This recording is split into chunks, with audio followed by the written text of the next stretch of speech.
Zee 24 तास एक पाऊल पुढे।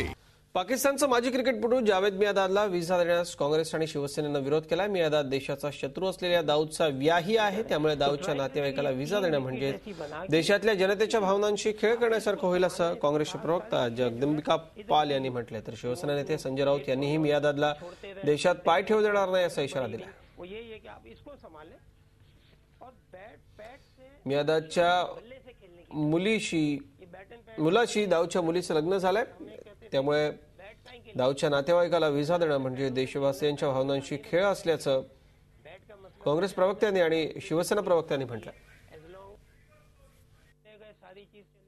जिस तरह से दाऊद इब्राहिम चाहे 26/11 का सवाल हो या चाहे मुंबई में उसके पहले जो विस्फोट हुई थी घटनाएं हों, इस देश में आतंकवाद के पीछे उनको मास्टरमाइंड के रूप में माना जाता है। वो एक मोस्ट वांटेड केवल भारत के लिए नहीं पूरी दुनिया के लिए है और उनके समधी को वीजा दिया जाना मैं समझता हूं कि कदाचित उचित नहीं है।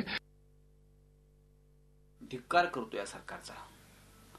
शिवसेनेला तुम्ही विचारलं म्हणून सांगतो की जावेद मियादादला व्हिसा देणं म्हणजे या देशामध्ये जे शहीद झालेले आहेत पाकिस्तानच्या आतंकवादी हल्ल्यात, खास करून दाऊदने जे हल्ले घडवून आणले त्यांचा अपमान करण्यासारखा आहे। जावेद मियादादने इथे येणं आणि त्याला इथे व्हिसा देणं म्हणजे मी असं मानतो, माझा पक्ष असं मानतो की दाऊद इब्राहिमलाच पायघाड्या घालण्यासारखं आहे।